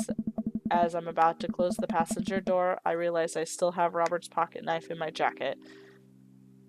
I pull it out and offer it back to him. You hold on to it. Never know when you might need it. Night, Robert. Have a safe drive home. Robert smirks and pulls away.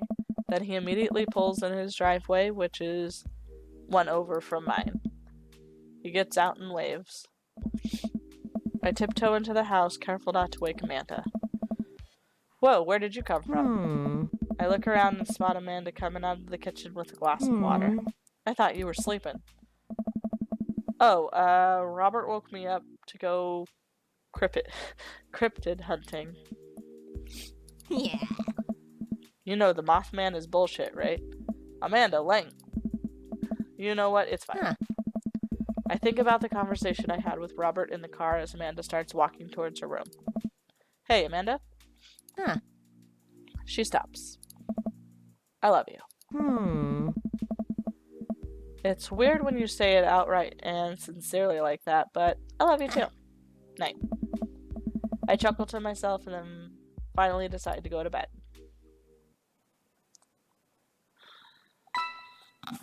Date complete. Let's see how we did.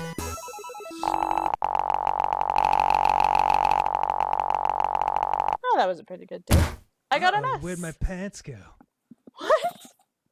You said, where'd my pants go? So that was my best date yet. That's freaking awesome. I thought you couldn't get higher than an A, but I guess I was wrong.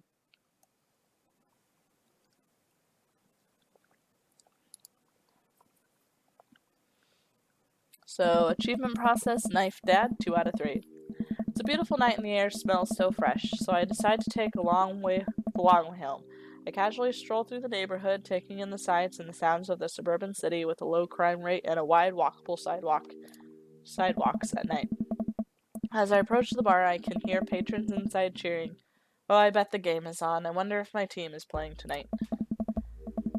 A drop of water hits my head, and now it's lots of drops of water. It's pouring rain. Maybe I should wait this out inside. I order a beer from the bar and I settle in. It turns out that my team isn't playing tonight, but I can certainly enjoy the game regardless. The bar is unusually crowded, and the feeling of camaraderie over the shared love for the game makes me smile. Sports are nice. I don't like sports. I look over to the corner and spot none other than Mary sitting alone and in the corner nursing a cocktail. Something about her seems different this time. Now that she's by herself and not hanging off some younger guy, she looks so sad. She looks up and half-heartedly raises her glass to me before staring off into middle distance. Go say hi, even though I hate her. I decide to go say hello. I walk over to her booth. She doesn't look up. This seat taken? She still doesn't look up. I take a seat anyways, and she finally notices me. Hey, cowboy. You alright? Never better. She hiccups. Guess she's a little far gone. Tears start welling up in her eyes. Oh. Will you walk a gal home? Walk her home. I slide out of the booth. Seems like Mary's having some trouble getting up. I reach out a hand and help her, but she waves me away. I got it.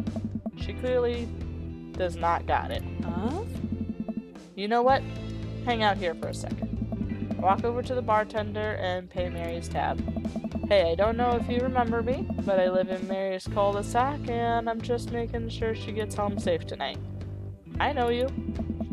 Yeah, it's nothing weird, just she usually has one of the bar staff walk her home, but I trust you. She doesn't go home with, I don't really want to say it, one of the guys she meets. Nah. Ain't her thing. Huh. I head back to the booth. Mary stumbles out of the seat and directly into my arms. It's still raining a little bit. I take off my coat and hold it over Mary's head. Such a gentleman. Let's get you home. Mary and I walk in silence up the street to the cul-de-sac. I have no idea what to say to her for fear she might hit on me. Or not. What did the bartender mean ain't her thing? Sorry you have to see me like this. I'm usually not. I know Joseph doesn't like it when I just... Sorry. It's alright. I'm sorry if I'm ever mean to you. It's alright.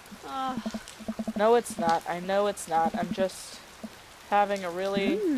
Forget it. As we get to the cul-de-sac, I can feel Mary start to slow down. By the time we arrive to the door, she pulls me away from me. Wait. Can we just... Hold on. What's wrong? Hey. How about another drink? Old time's sake? Come on, Mary, it's bedtime. Mary looks me up and down, giving me a half smile. You're right. She pulls me in close for a hug, holding me for a little longer than feels appropriate. She mumbles into my chest. You're a good kid. Thanks for the company. Mary gives me a pat on the back, straightens out her sweater, and walks the rest of the way to the front door herself. Huh. Use your Welcome. hips when throwing. You've got dads. Okay, so we went on 2 dates? 2 dates, I think. 3 dates. 3. 2 from Robert, 1 from Craig. And we're doing pretty good. Looks like we're doing better with Robert than we are with Craig, so we'll keep pursuing both of them and see how it goes. Probably won't keep up with Matt just because that first date went really bad. Well, not really bad. Mediocre. But because we're getting higher scores on Craig and Robert, we might as well just stick with them. If you guys have suggestions, maybe venturing out to another dad, or whatever, just let me know in the comments below. So I will go ahead and talk to you pretty peoples later. I am on Facebook, Twitter, and YouTube and Twitch, so go ahead and subscribe, like, and friend, and see you, Sprinkles.